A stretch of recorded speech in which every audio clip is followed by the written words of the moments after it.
नमस्कार, मैं Pankaj Shukla, good morning Bharat से। और इस समय हमारे साथ बैठे हैं श्री अमित सिंह चौहान जी और ये यूनियन बैंक के वरिष्ठ प्रबंधक भी हैं। और आइए जानते हैं इनसे, जैसे कई राष्ट्रीय और अंतर्राष्ट्रीय मुद्दों पे बात होती रहती है इनसे। तो जानते हैं जैसे बांग्लादेश में एक आंदोलन हुआ था जिसमें शेख हसीना की सरकार हटी थी। उसके बाद नेपाल में भी ऐसे ही कुछ आंदोलन हुए थे जिसकी आड़ में यहाँ के हमारे देश में कुछ लोग उस उन सब घटनाओं से रिलेट करके हमारे देश को लोगों को बोल रहे हैं आगाह करने के लिए। तो उन सब मुद्दों पर जानते हैं इनके क्या विचार हैं, क्या है और ऐसे लोगों के साथ मतलब किस तरह सरकार को पेश आना चाहिए। पंकज जी नमस्कार। सबसे पहले आपको पहले तो मैं ये बताना चाहूँगा कि भारत एक एक 140 करोड़ की दुनिया की सबसे बड़ी आबादी है और दुनिया का सबसे बड़ा लोकतंत्र है। तो भारत, नेपाल और बांग्लादेश 3 अलग राष्ट्र हैं, तीनों की अपनी परिस्थितियाँ अलग हैं, तीनों की अपनी राजनीतिक जो पृष्ठभूमि वो अलग है। तो बांग्लादेश या नेपाल का कोई अनुकरण या कोई जो घटना वहाँ हुई वो भारत में भी वही क्या कहते हैं उसका असर पड़ेगा, ऐसा नहीं। सबसे पहले मैं बांग्लादेश में बताना चाहूँगा, बांग्लादेश में जो शेख हसीना सरकार के विरुद्ध जो इतना प्रदर्शन हुआ वो सिर्फ इसलिए हुआ क्योंकि वहां पर एक जो वहां पर स्वतंत्रता संग्राम के जो 1975 का या जो 1971 की लड़ाई हुई थी उसकी आजादी के लिए जो बांग्लादेश में लोगों ने कुर्बानियां दी थी उनके लिए एक आरक्षण की व्यवस्था थी। उस आरक्षण की व्यवस्था को जब कोर्ट ने क्वैश किया तो उसके खिलाफ लड़का जो जो क्वैश किया तो उसको लेकर लोग जो है सड़क पर आए और इस वजह से वहां एक आंदोलन हुआ क्योंकि 200-300 लोगों को पुलिस की गोलियों से मृत्यु हुई, कई लोग सेना की गोलियों से मारे गए, इसलिए उनको वहां पर इस्तीफा देना पड़ा।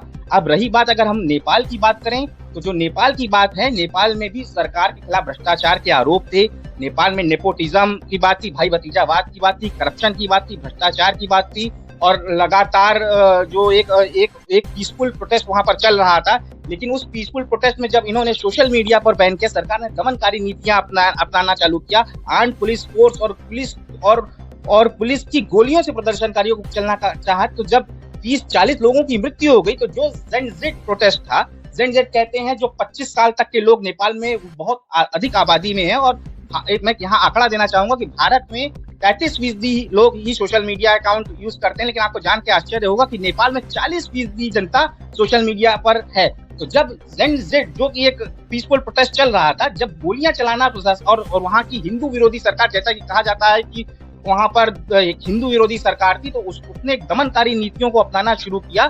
तब जो जेड प्रोटेस्ट था उसको जेड एक्स का भी प्रोटेस्ट समर्थन मिल गया। जेड एक्स मतलब पूरी आबादी सड़क पर आ गई और जब पूरी आबादी सड़क पर आ गई तब जाकर नेपाल की सेना प्रमुख ने केपी शर्मा ओली को इस्तीफा देने को कहा, तब जाके वहां की सरकार थी। अब अगर हम इसकी बात भारत की करें तो भारत में आपने देखा शाहीन बाग में आंदोलन हुआ, किसान आंदोलन हुआ, लेकिन क्या आपने कभी भारत की सरकार या भारत की पुलिस को गोलियां चलाते देखा?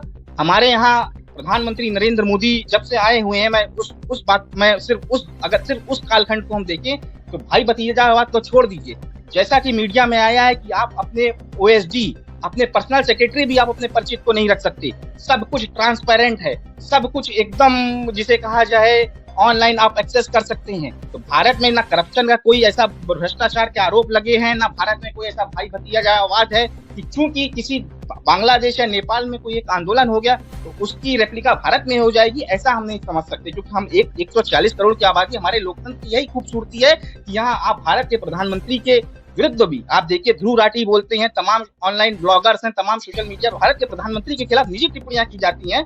इवन कांग्रेस के प्रवक्ता भी या किसी अन्य दल के प्रवक्ता भी मुख्यमंत्री प्रधानमंत्री के खिलाफ टिप्पणियां करते हैं, लेकिन क्या किसी को अरेस्ट किया जाता है, कोई दमनकारी या गोलियां चलाई जाती हैं? हमारे यहाँ जनता का राज है।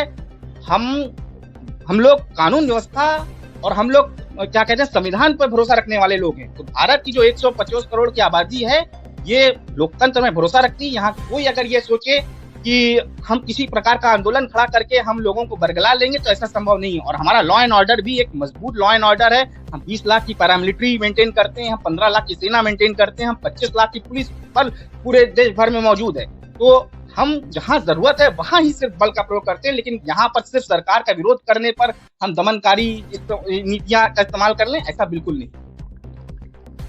बहुत बहुत धन्यवाद अमित जी। जानना चाहेंगे जैसे सरकार का जैसे क्या है, अभी तक ये रिकॉर्ड रहा है कि जैसे अगर कोई भी दंगाई विशेष समुदाय से रहा है तो उसके खिलाफ पुलिस एक्शन लेने से डरती है, लेकिन पहली बार ऐसा हुआ कि तौकीर रजा जैसे आदमी, मतलब मायावती सरकार में भी 24 घंटे से ज़्यादा उसको थाने में नहीं रखा गया था। लेकिन पहली बार हुआ, 1 हफ्ते तक वो तौकीर रजा अंदर भी रहे अलीगढ़ में जो दंगे की साजिश में थे, और उसके बाद किसी प्रकार की उनकी ज़मानत लेने के लिए भी कोई वकील नहीं आया। तो क्या मतलब आप कहें कि प्रशासन भी अब इन सब चीज़ों में सचेत हो रहा है कि लोग जो गलत हैं वो गलत है, जो सही है सही है? मतलब इस मुद्दे पे क्या कहना चाहेंगे? देखिए, मैं आपको स्पष्ट कहना चाहूँगा, वर्तमान में हमारे जो उत्तर प्रदेश के मुख्यमंत्री हैं, वो 5 या 6 बार गोरखपुर से सांसद भी रहे। जब ये मुख्यमंत्री बन रहे थे तो आपको भी ये जानकारी, लोग कहते थे मठ के आदमी हैं, एक सांसद रहे हैं, क्या उत्तर प्रदेश जो 25 करोड़ की आबादी है उसको संभाल पाएंगे? लेकिन वर्तमान में जो मुख्यमंत्री हैं, और मैं आपको बताऊं, मैं चेन्नई में कार्यरत हूँ यूनियन बैंक में, सिर्फ उत्तर प्रदेश में नहीं, चेन्नई में भी हमारे वर्तमान मुख्यमंत्री योगी आदित्यनाथ की जो इमेज है कि लॉ एंड ऑर्डर के एक मसीहा हैं ये। इन्होंने उत्तर प्रदेश में लॉ एंड ऑर्डर पे इतना अभूतपूर्व काम किया है, इतना अभूतपूर्व काम किया है कि आप उत्तर प्रदेश की आम जनता तो इनकी तारीफ करेगी। आप चेन्नई या तमिलनाडु की किसी तमिल से अगर अंग्रेजी में इनके बारे में पूछेंगे तो वो भी ये बोलेगा कि पहले हम उत्तर प्रदेश में अपराध के बारे में खबरें आती थी, अब उत्तर प्रदेश में पुलिस इनकाउंटर के बारे में हम सुनते हैं। जो बात आपने की विशेष समुदाय या उसके, तो वर्तमान मुख्यमंत्री और वर्तमान सरकार का स्पष्ट है, किसी भी धर्म का हो, किसी भी जाति का हो, किसी भी संप्रदाय का हो, कानून व्यवस्था के साथ छेड़छाड़ किसी ने भी की तो उसके खिलाफ सख्त से सख्त कार्रवाई होगी। और वर्तमान मुख्यमंत्री का लॉ एंड ऑर्डर यानी कानून व्यवस्था को सुदृढ़ करना एक बिल्कुल मिशन मोड पर काम कर रहे हैं, और ये उनका पर्सनल एजेंडा है। और इसीलिए आप देखिए, गृह मंत्रालय उन्होंने किसी को नहीं दिया, गृह मंत्रालय उनके पास खुद है। और आज ये दिवाली का समय है, आप भी निकलते होंगे शहरों पे, और हम सब ये देख रहे हैं कि पुलिस प्रशासन आज हर जगह दिखता है। और जिनका आपने नाम लिया, तौकीर रजा हो या कोई हिंदू हो, एकदम स्पष्ट समझिए, धर्म के नाम पर अगर समाज को उन्माद फैलाएंगे तो उनके खिलाफ सख्त से सख्त कार्रवाई की जाएगी। और मुझे पूरा भरोसा है कि उत्तर प्रदेश के जो वर्तमान मुख्यमंत्री हैं, उत्तर प्रदेश की कानून व्यवस्था को और सुदृढ़ करने का काम करेंगे। बहुत बहुत धन्यवाद अमित जी। आशा है हमारी आपकी ये वार्ता आगे भी चलती रहेगी कई मुद्दों पर। अपना भी कीमती समय देने के लिए धन्यवाद।